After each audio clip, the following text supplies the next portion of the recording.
And today our topic is the efficiency of air-to-water heat pumps with a couple of executives from Johnson Controls. One is an alumni, I guess, and the other is a current employee. Mashood is currently with JCI.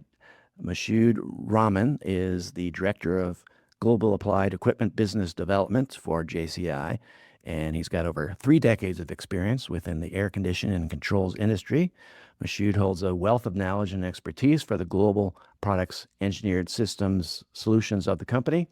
And throughout his 19 plus years at JCI, Mashood has held various positions in the company's sales, marketing, and product management. He's also driven sales, service, training, marketing, and district cooling growth. I guess you've done a little bit of everything, Mashood. Thanks for joining us today. Our other guest is Chris Rudio. Chris is an alumni from Johnson Controls, as I mentioned, but for the last couple of years, he has been an HVAC Systems Engineer with Air Treatment Corporation, a manufacturer's rep firm, and where he helps customers apply heat pumps and chillers on building projects, drawing on his 19 years in product leadership at JCI.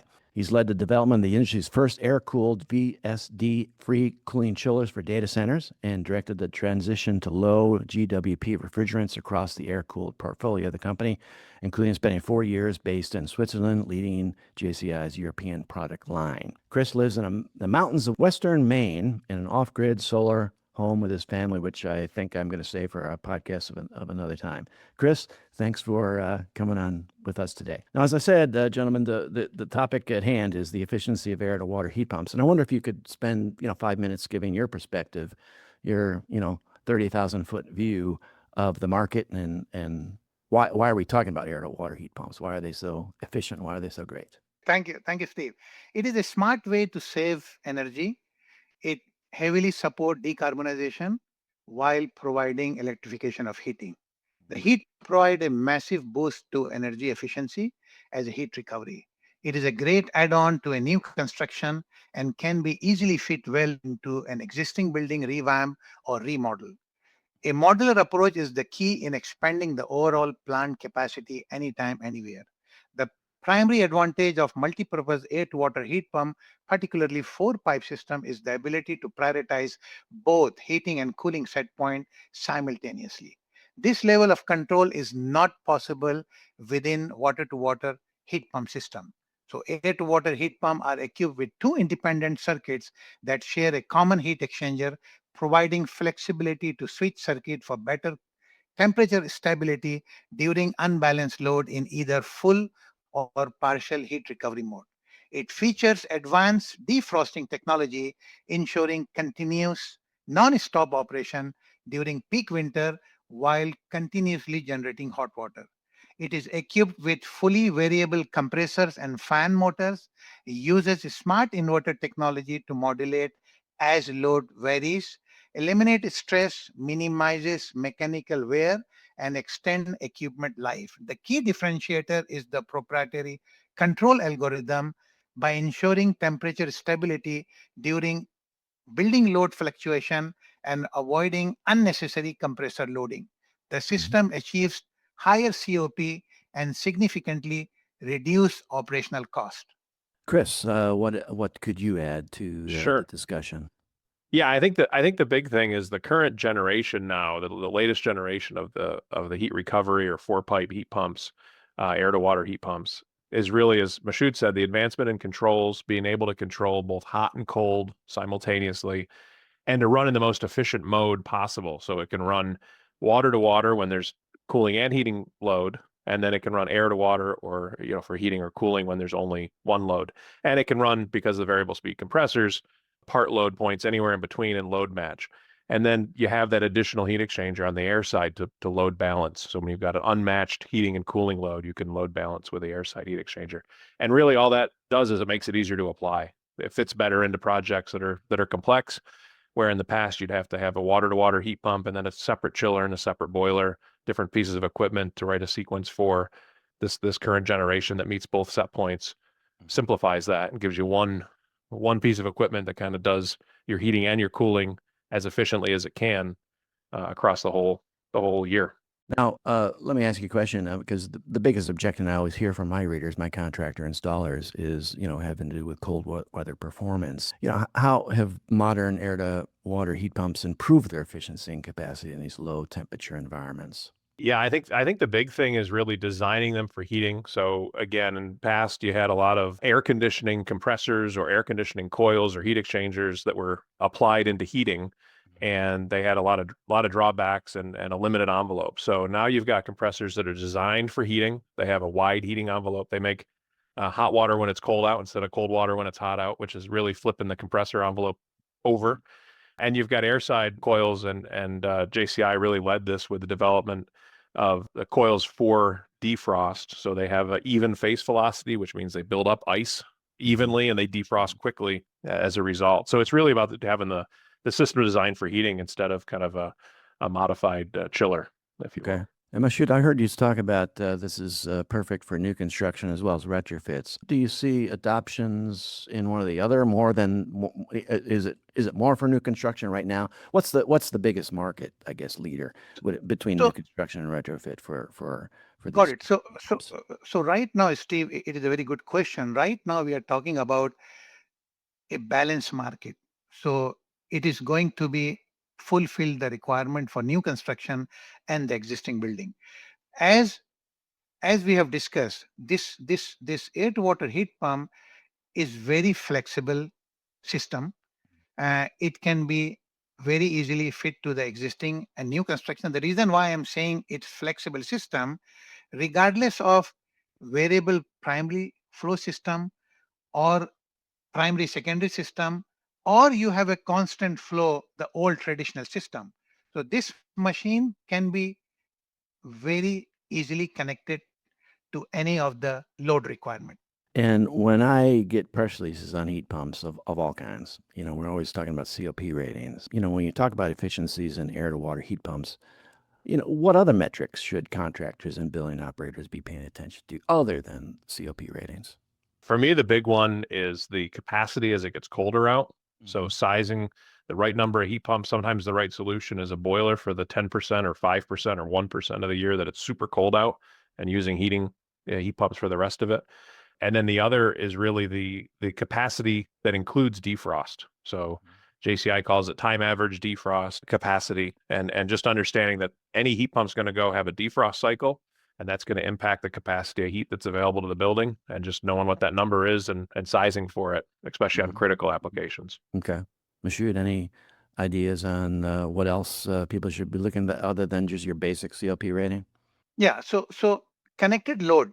Normally, if you are going to consider heating and cooling in any of the building, you have to have a lot of equipment. So a lot of equipment means you have to have a lot of pumping system, and your connected load will be always higher when you talk about multiple machine. So in this system, air to water heat pump, you are actually minimizing the number of equipment. So when you minimize the number of equipment, your connected load will be always lower than the traditional system. So in this way, your focus will be narrow, and you are going to deliver heating and cooling from the single system. In case if you want to have any standby machine, that can be on the upstream of the heat pump for emergency operation.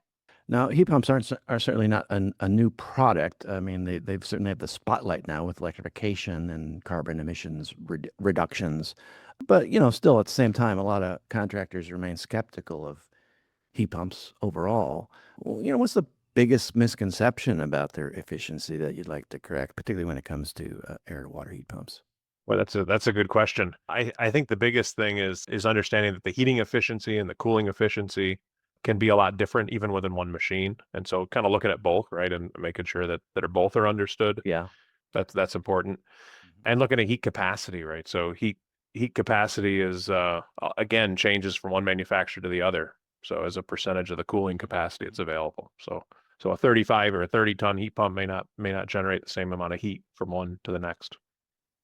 Mashood, any thoughts on the biggest misconceptions when it comes to efficiency and contractors Yeah, installing these? no, I will go with Chris' comment. So basically, if during the design stage, during the basis of design, if anybody is designing the system, if they are considering the load balance, means focus on the heating and cooling, balancing the load, that will be the true example in applying the air to water heat pump to any project. If they thoroughly know what is the balance of the load in the building, that will be a game changer. Okay. Now, Yeah. related to that question, I'm just kind of curious if there's some common installation or just design mistakes that prevent air to water heat pumps from achieving their peak efficiency levels. I was going to say, I think the biggest thing is trying to design, especially for boiler replacements and for retrofits, trying to design too hot of a leaving water temperature. So as you reduce the hot water temperature, your efficiency goes up dramatically. And most buildings have extra coil surface in their terminal devices and their air handlers. So if you can get access to the rating programs for those coils, or make an estimate or look at a load profile and find out how much heat you really need in a space, and you can use a lower water temp than you had with the boiler, you could save a lot of efficiency there. Yeah. So the idea, again, the comment has been given by Chris, is more economical. So, but from my perspective, the engineers or the consultant in the field, they are trying to select the higher temperature always. Always want to go with the higher temperature to give as much as heat to the building what they want. But technically, modeling is very important. They need to do the energy modeling of the entire building. In that way, we don't have to go always with the high temperature for the comfort heating. We never go with the high temperature for the comfort. So we need to change the approach. Not always high temperature is going to succeed for the comfort level of the building. So, which is why the air to water heat pump has a substantial amount of heating, which can satisfy heat level of the building through approaching high temperature from the boiler. Okay. All right. Yeah, and I wanted to, we've had a great discussion here, but I like to kind of keep these things short and sweet. Hence the term instant insights. I'm just kind of curious if I could wrap up with one last question of, looking ahead. Let me set the stage. I guess every AHR I go to, I see more and more makes and models of heat pumps from everybody all over the world, I guess, coming to America. And I just wonder, what's the next 5 to 10 years going to look like? What technological advancements do you expect to see that will improve the efficiency and economics of air to water heat pumps? Boy, Mashood has the view behind the curtain, I guess, that I don't have. But I would say, I think, one trend we've seen is the compressors keep getting larger. So the variable speed compressors, inverter compressors with the DC inverter compressors, really, that are designed for heat pumps, started out fractional horsepower. Now they're 15, 17 horsepower compressors. So I think you see that trend continuing, getting bigger, and go to larger systems that are even easier to apply on bigger projects. Mashood, take us Absolutely. behind that And curtain and let us know what you're seeing there. no, again, see, as Chris mentioned, more enhancement in the more enhancement in the inverter. Other than that, we have to keep our journey innovative in terms of enhancing the controls logic, controls algorithm. Because see, if we're combining all the equipment together, and if we have a better brain to optimize everything, that will be the win-win situation for everybody in terms of committing the best performance of the entire system. Good. Well, that's a good way to end our discussion. Chris, thanks for coming. Mashood, same. And hopefully we'll see each other down the road somewhere. I'm sure, well, AHR's in Chicago the next year, so it's right in my Sure. backyard. So I'm sure I'll see both of you. Sounds good. Thank you, my Steve. friend. Thanks again, everybody. Bye-bye.